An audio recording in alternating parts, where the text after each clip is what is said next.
Today we're going to be talking about my 1964 250 Lusso competition. And along with that, of course, you all know that I'm the watch guy. I'm wearing a Rolex stainless steel Daytona to pair with driving the my Lusso competition car.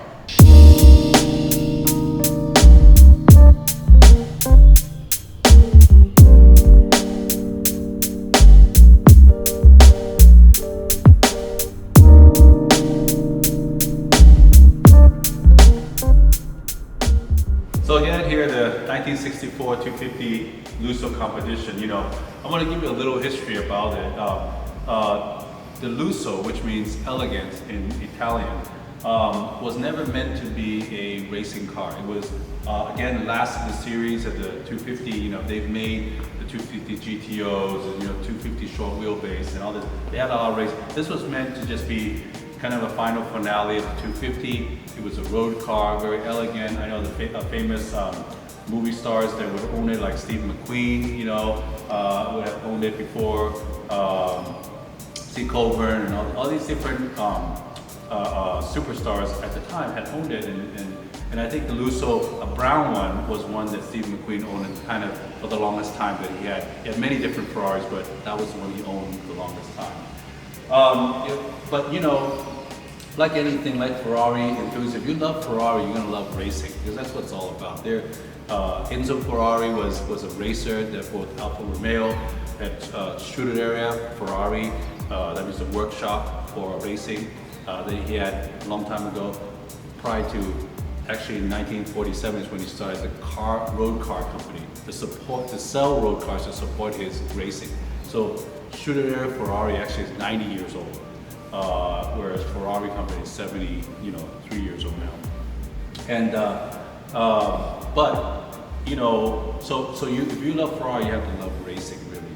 And so people that had these cars, and this car was delivered in Germany, in Düsseldorf, in silver.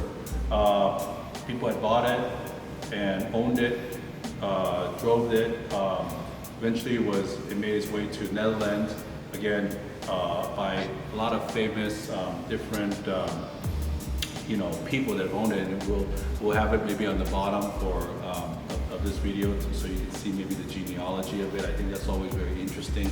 In owning a Ferrari, when I own it, I'm going to now become on the genealogy of the owners that own this car.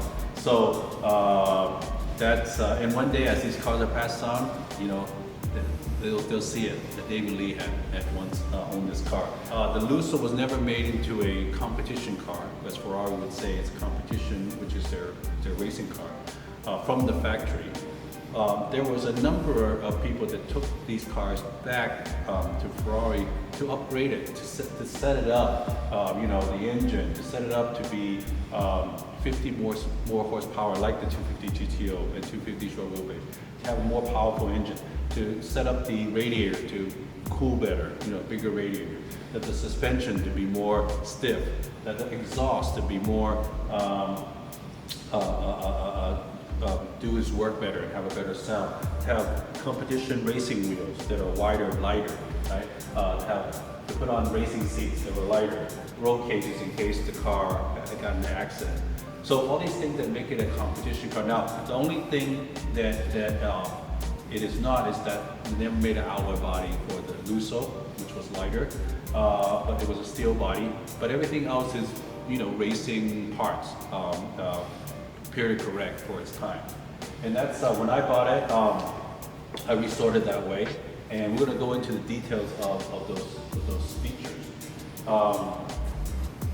Again, you can see the wheels. Those are not regular Baroni wheels.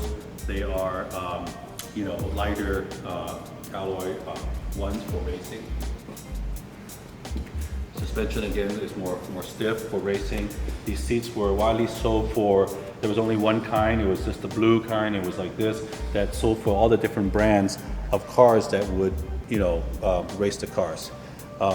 You got the 4-point racing seatbelt straps. Okay, and let me see here. You got the roll cage, right? That protects if the car does get in an accident. You got these competition exhaust, okay. So let's look at the engine. I think we should look at the engine. So the racing cars have these kind of clips to kind of keep the the hood from opening up or really bumpy situation. Okay. I also want to point out. So of course, under the regular version, the seats would be leather. You would have bumpers and things like that. That in the racing version was taken off so that you would make the car lighter. The weight's really important. So here we have the engagement of the hood. Right.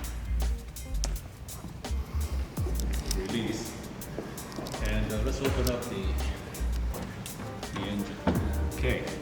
So here we see it's a V12 Colombo V12 Weber's velocity stacks that will have better air intake to go into the engine so that it can produce that kind of power and ignite the fire that turns to the cylinders, right? You got the radiator that is competition improved because the car is going to run hot.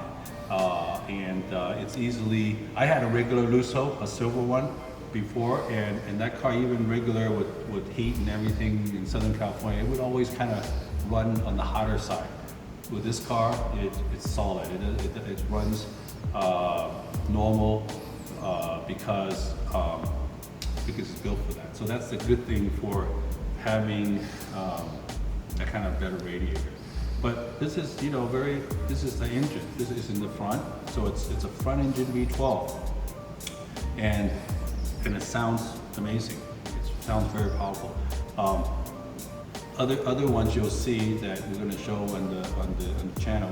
You're going to have air cleaner, so it doesn't, then it kind of like you can't see into the Webers and the velocity stack. It just doesn't look as cool.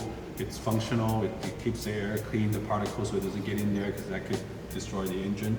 But here, this is full racing mode and the setup. Again, same engine as the 250 GTO, 250 short wheelbase. The good thing is I don't have to spend $70 million to have the performance, to feel the performance how it should be. This car will do it, right? Will show me the feeling of the performance. And same thing as the 250 short wheelbase. So that's a little bit of the engine. So here's where the gas goes, right? We'll, just like that, the gas will go in there. Spare tire, okay. Some trunk space, not a lot, but still some trunk space.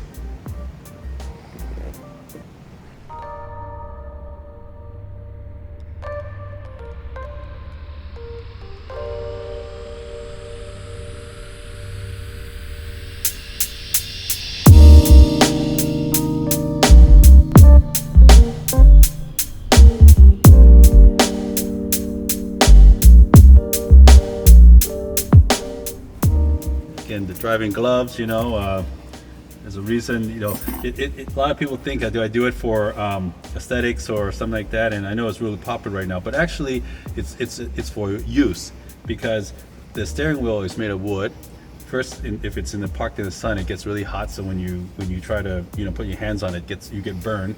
The second is as you're driving, some people maybe get sweaty hands, and you're not gonna get such a good grip, especially when you need to turn and drive more aggressively. You're not gonna get a good grip. So this is, modern day cars have the leather on the steering wheel. So here you're putting the leather on your hand basically, right? And so when you drive it. So that's why when I have wood steering wheels, I always use the driving glove. Now, this is very interesting too, this Lusso competition. Again, in 1964. The ignition usually is on the dashboard and not under the steering column like this. This was especially because it was the car was delivered in Germany and Dusseldorf, and it was a requirement there to have a locking and ignition mechanism right here. So that was a special for this car. And let me go ahead and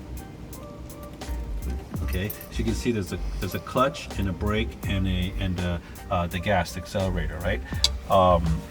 So nowadays with modern cars, you got automatic, so the clutch does it for you automatically. But in the classic cars, before you change gears, and the modern cars you still change gears, but before you change gears, you have to push in the clutch so it disengages as you change gears before you put it back onto the put it back in engage to move the car, to keep moving the car.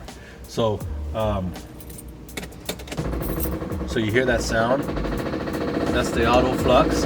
That's the fuel pump that needs to build up pressure in order to when you spark it from the spark plug, when you engage and turn the engine and put gas, it would start up the engine. And this is a little bit of a ballet, a little bit of a dance, because it's not so like right away. It's not something you put in, you put in gas, you turn it, it's going to start. It's going to take a few tries, so you got to be patient with it. If you're rushed to go somewhere, don't drive these kind of cars, because it's going to be very aggravating for you. So you got to wait till it builds up pressure, and until the right time, when you hear the sound, before you give it a try.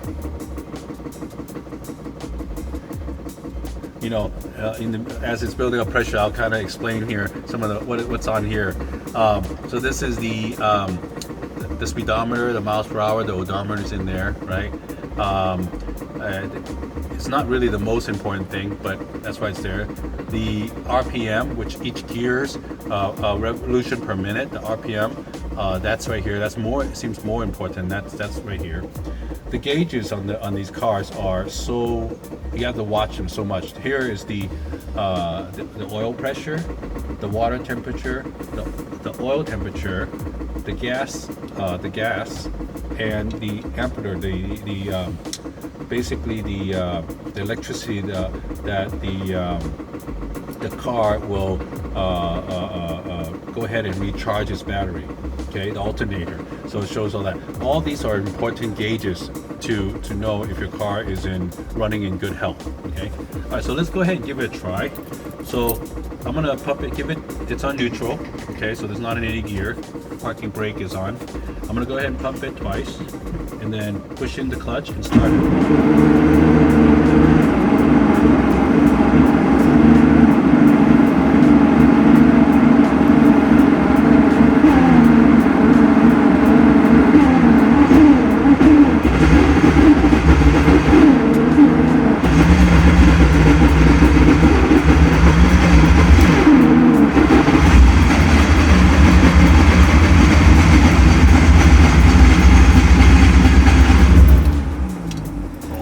Almost, huh? So almost. You see that? You hear all the different sounds. So I'm gonna give it a second try. When the car is cold and starts, it takes some time because the engine needs to warm up. And but we almost had it.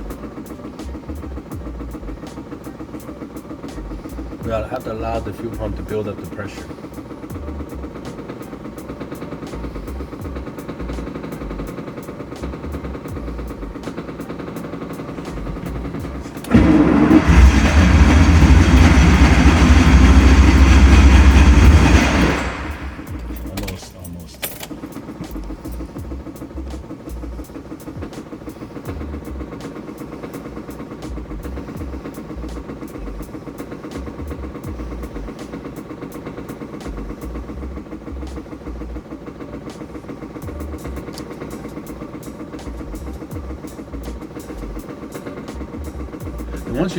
Once it gets started and warms up, if you go somewhere and you turn it off and turn it back on, it's a lot faster to start. It's only that when it's been off for a while and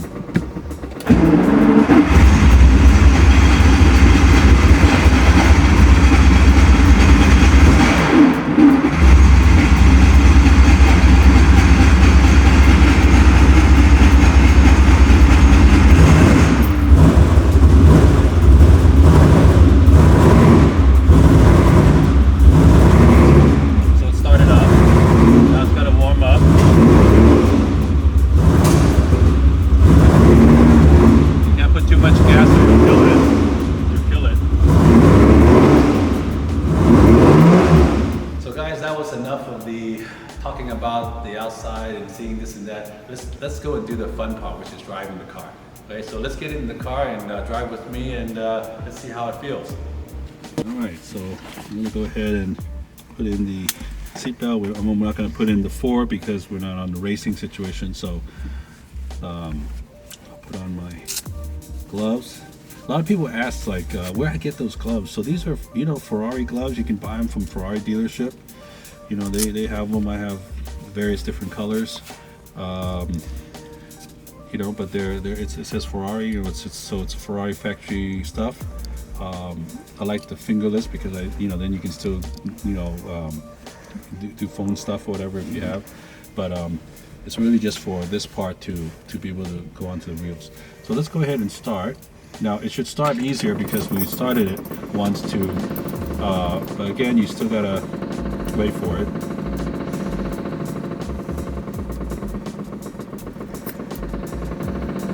Okay, give it 2 pumps of gas.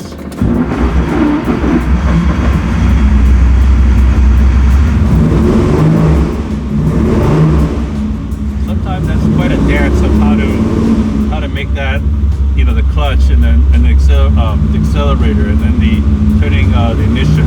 It's somewhat of a art. You just gotta get used to it. Okay. So brake in. Okay. Emergency brake down. Pushing the clutch in first gear. So this in the Lusso, it's first, second, third, and fourth. There's 4 gears, and then reverse.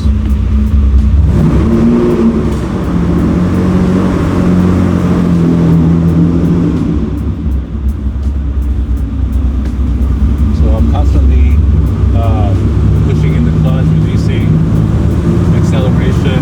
What I love about these classic cars is, you know, it's not automatic. It's manual. Everything that you need to do needs to be engaged by you. You're driving the car. The car's not driving by itself. You're driving the car.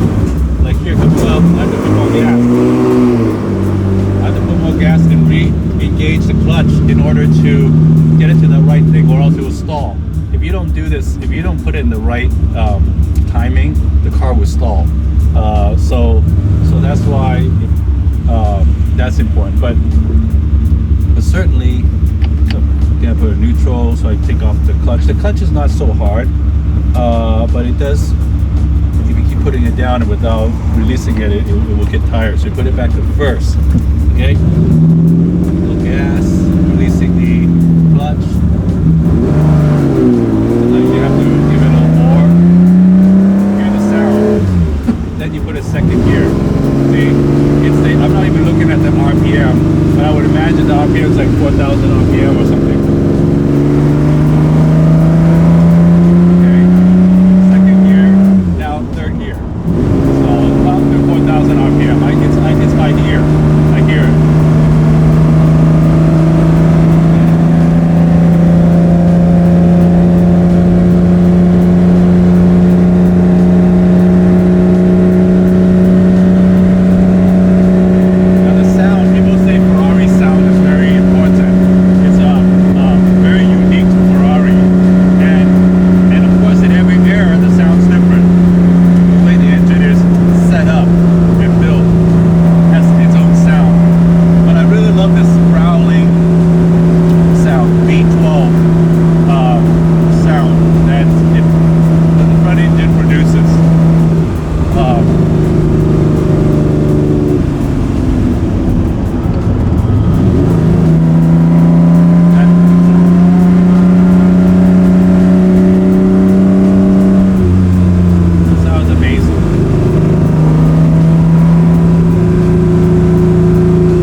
better, stiffer. I remember driving this car on Laguna Seca,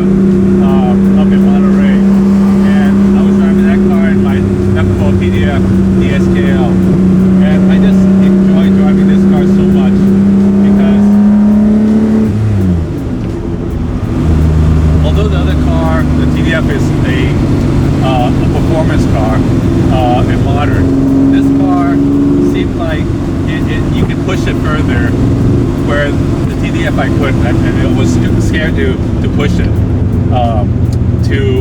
to what it can do. I'm sure if I had enough time, I could. But for those sessions that I had at Laguna Seca that I was driving for Ferrari Challenge, that it was just I had more fun with this car. It seemed like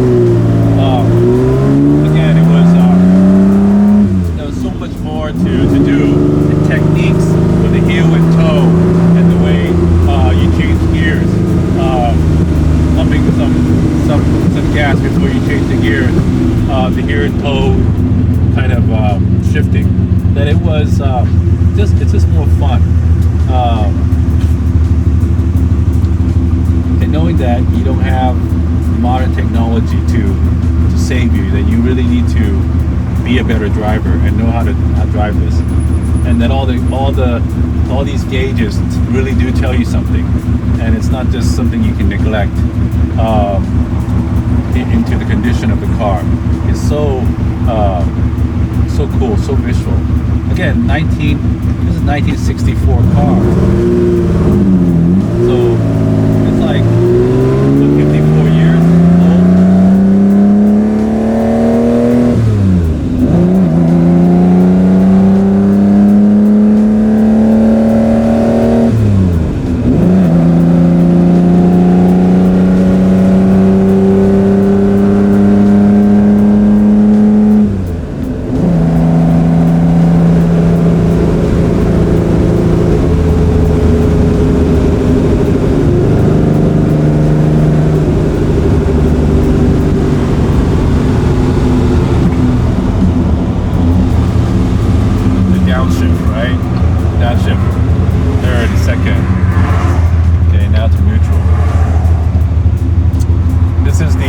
Windshield wipers.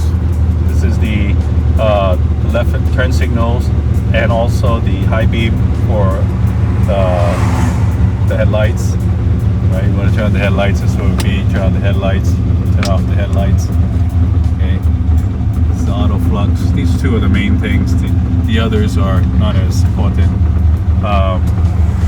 You know, to get some air, because there's no air conditioning.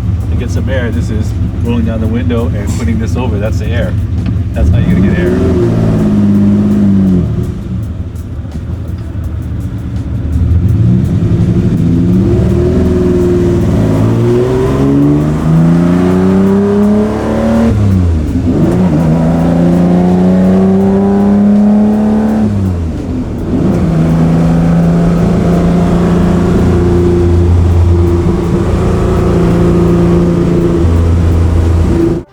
Hi, I'm David Lee. A lot of you guys know me as Ferrari Collector David Lee, but my daytime job is the president and CEO of Hing Jewelers, which we're an authorized dealer for a lot of watch brands that you guys all like, and we sell jewelry as well. But let's go ahead and check out what we have in our store.